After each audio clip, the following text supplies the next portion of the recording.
masuk ke rukun yang kedua, al-tu'mina bil malaikah atau bi malaikatihi. Iman, engkau beriman terhadap malaikat-malaikat Allah. Apa yang membuat saya harus membahas ini?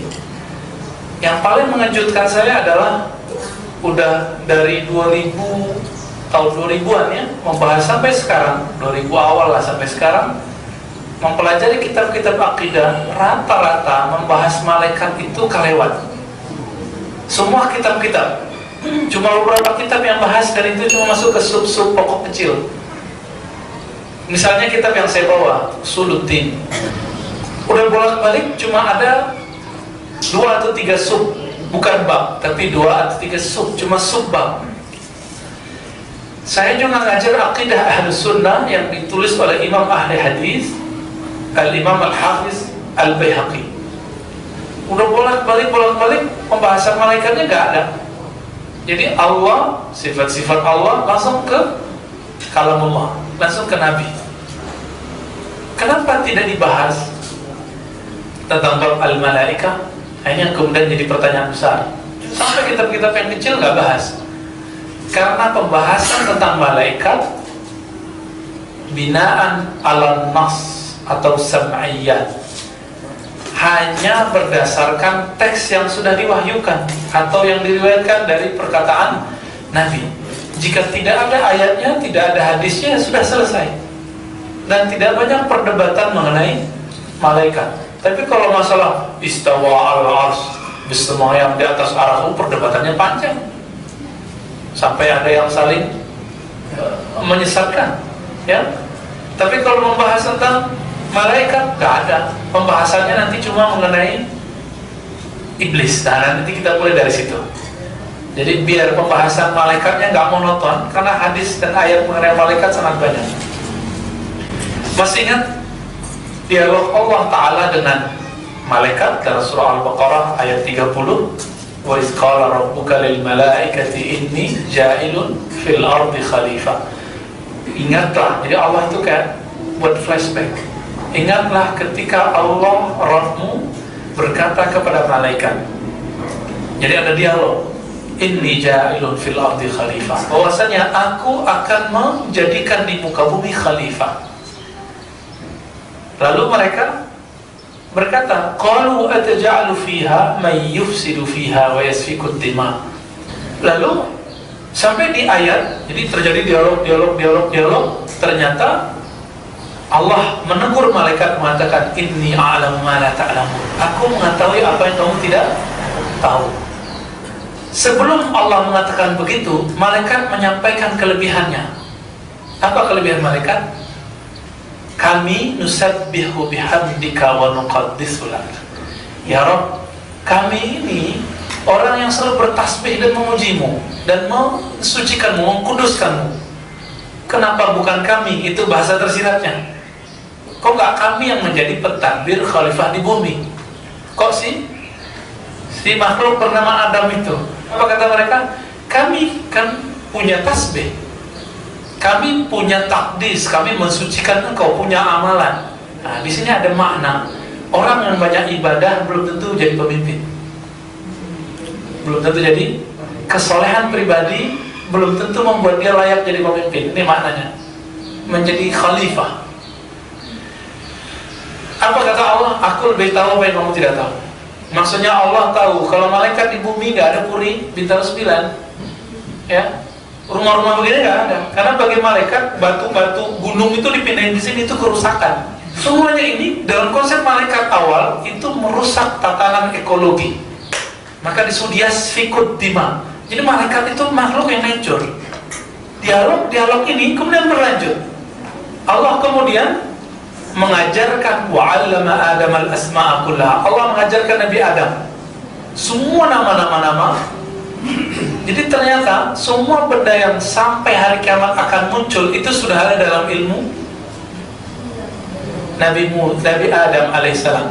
Wa'allama Adam al-asma'a kullaha. Itu sudah cukup. Kalimat semua nama, semua teori, semua hipotesa, apapun penemuan hari ini sudah ada di kepala Nabi Adam. Ini hebatnya. Jadi Nabi Adam itu emang super.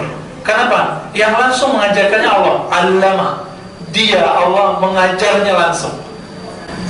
Saya masih ingat waktu di kampus itu kita punya kebanggaan kalau pembimbing kita si Fulan.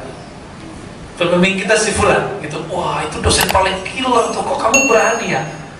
Killer tapi hasilnya bagus. Yang bisa bimbingan sama dia pasti orang keren. Gitu.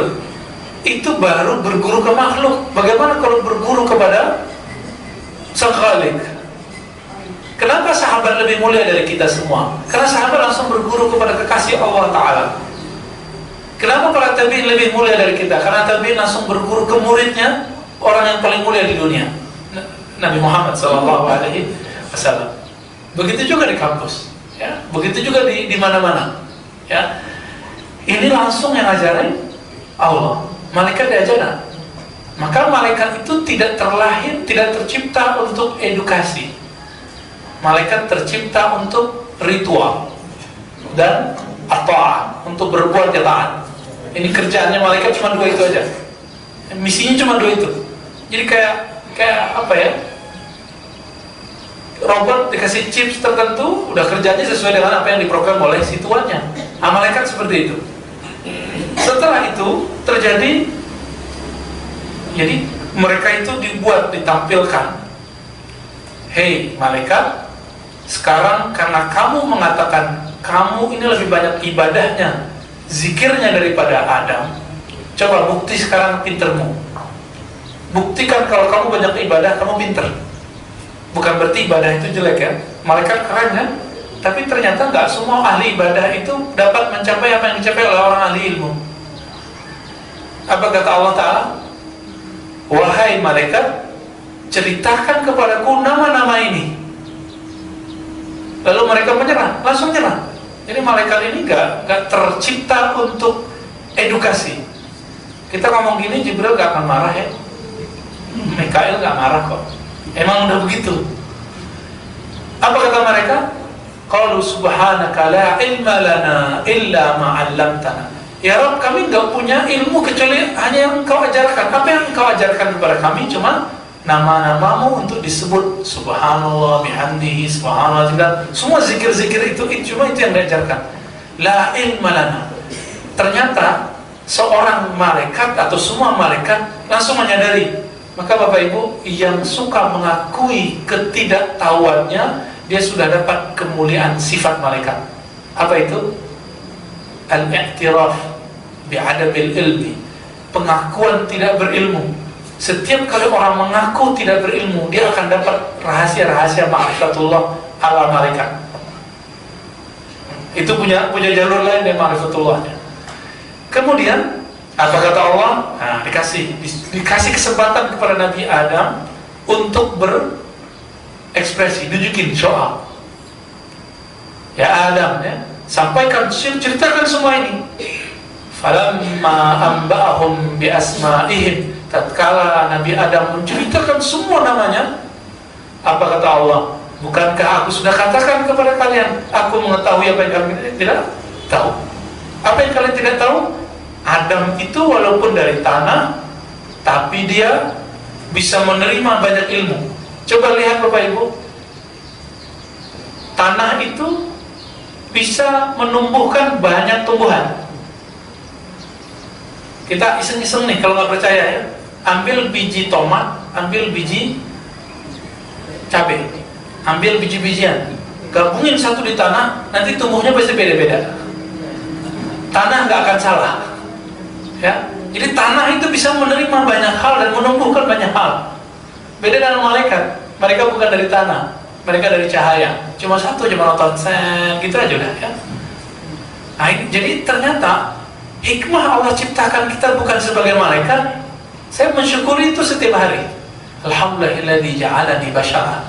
Alhamdulillah, terima kasih Allah, Engkau telah menjadikan aku sebagai manusia. Itu dia salah satunya. Ternyata kita sanggup menyerap banyak ilmu. Lalu dikatakan, nah sampailah ke puncaknya.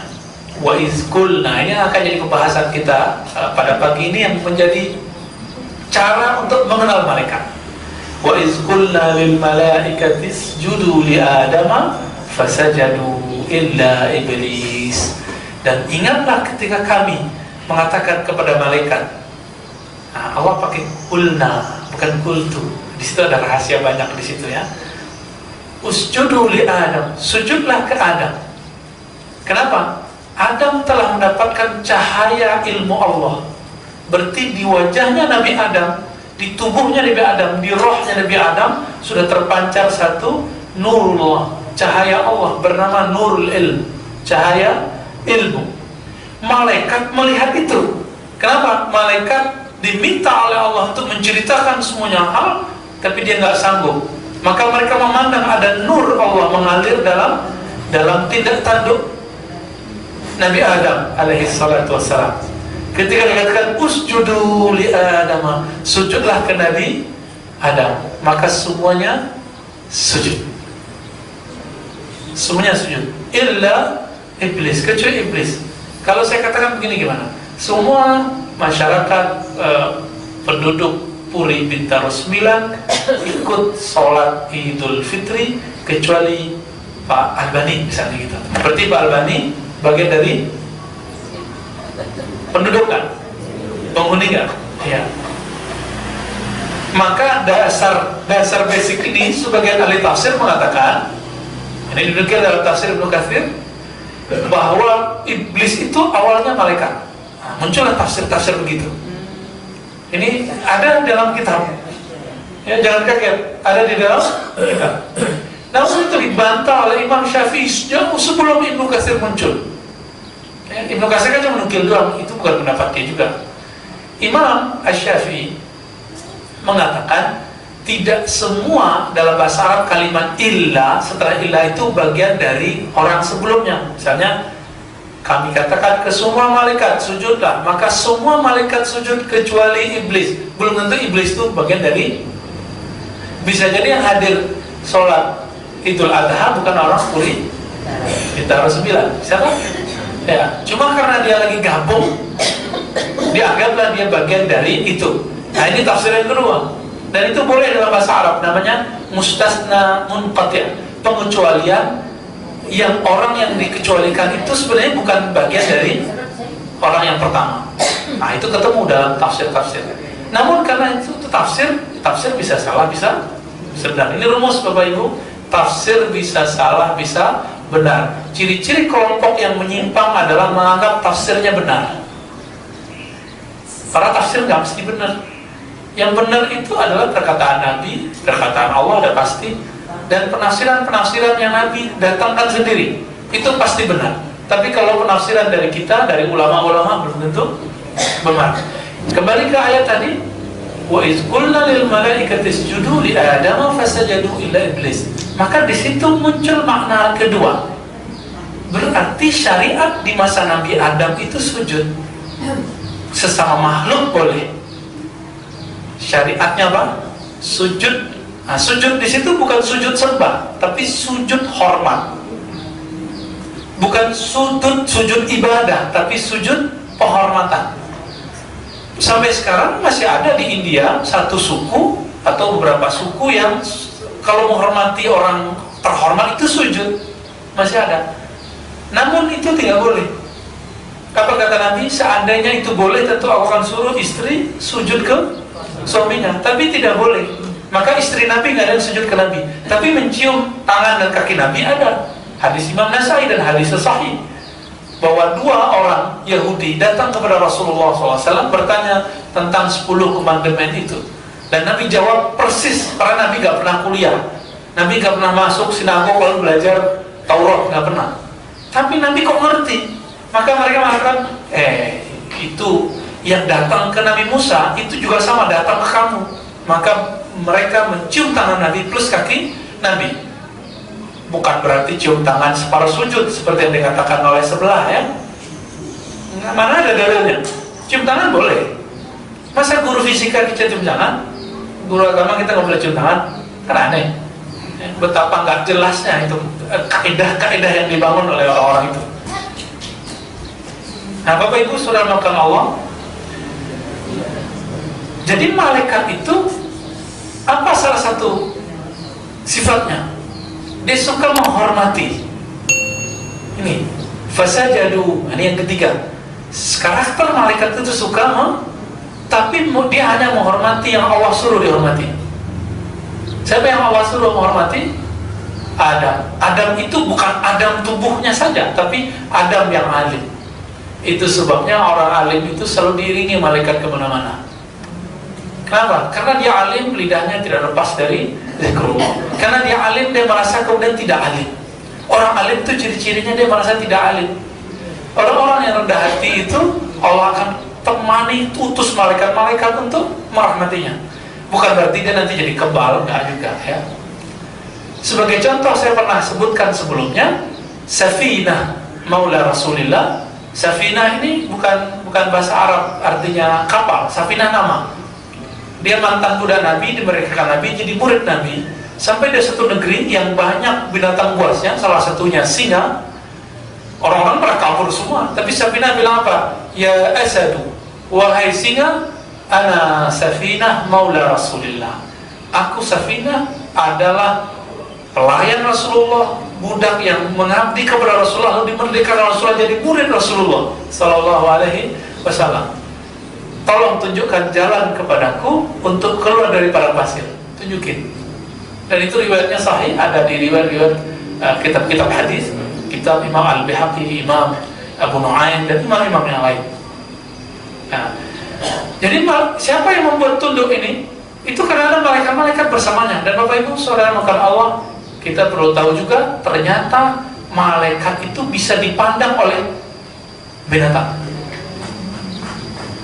Semua binatang bisa lihat. Ayam lebih hebat dari kita walaupun matanya kecil. Jadi yang punya mata gede ini jangan belagu dulu ya. Apalagi matanya sipit-sipit gitu ya. Ayam itu mendengar suara malaikat atau turunnya malaikat rahmat. Maka Nabi mengatakan, "Idza sami'tum sawti," kalau kamu dengar suara ayam malam hari loh Bapak Ibu, bukan siang hari ya. Kalau siang hari itu lagi goda betina dia tuh. Itu dia lagi melihat malaikat rahmat.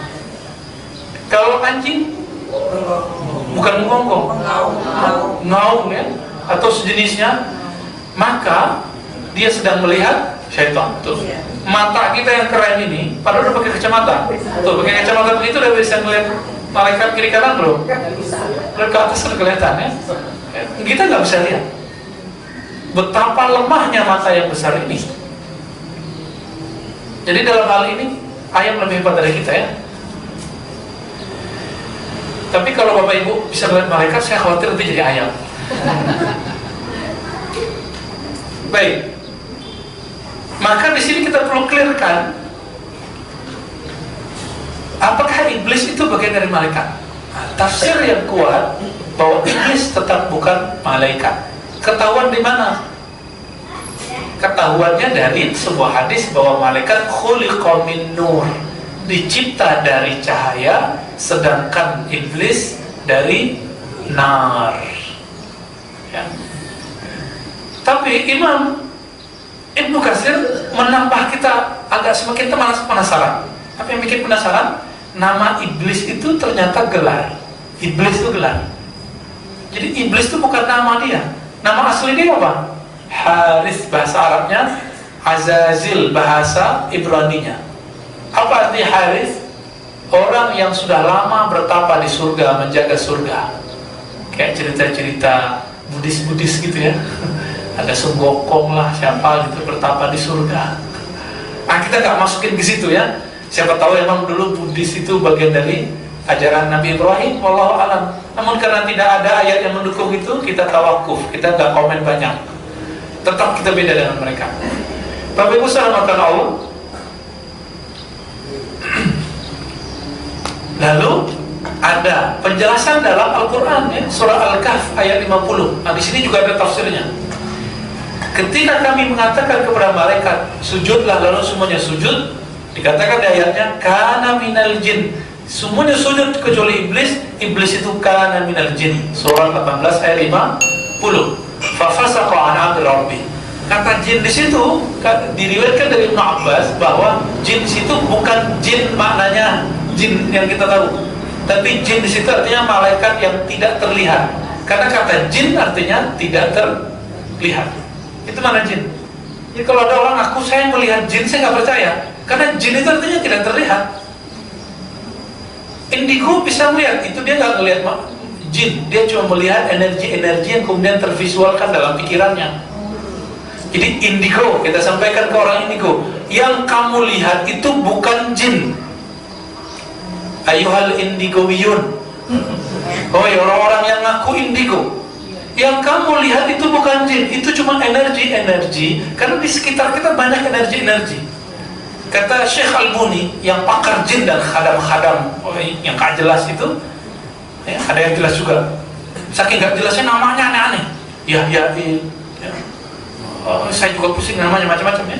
Apa kata dia? Setiap jengkal di bumi itu ada makhluk Allah, mau fisik atau non fisik. Setiap jengkal. Jadi Bapak Ibu ini nggak perlu bilang ini tempat angker, itu nggak usah percaya. Di rumah kita juga angker kok. Ya, semuanya ada di rumah, di masjid juga ada banyak. Jadi kalimat angker itu bagian masa jahiliyah yang masih tersisa hari ini. Orang-orang yang sudah tercerahkan dengan cahaya iman seharusnya nggak ada lagi itu. Maka ayat ini fafasaqa an amri rabbi. Nah, dalam tafsir Ibnu Abbas dikatakan, tapi itu satu riwayat dari Ibnu Abbas, al-jin, malaikat iblis itu bagian dari jin. Jin itu artinya malaikat yang tidak terlihat. Namun jangan heran, beberapa ahli tafsir mengatakan itu jin beneran. Jin yang kita pahami. Jin di situ artinya alladzi khuliqa min nar, yang tercipta dari api. Karena karakternya karakter api. Api itu nyalanya ke atas ke bawah, maka dia show up terus, gak mau ditunduk. Kalau nur bisa kemana-mana.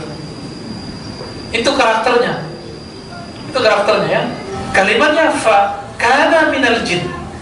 Jadi untuk menggabungkan dua tafsir yang berbeda ini, kita katakan betul, iblis itu bukan satu jenis dengan malaikat.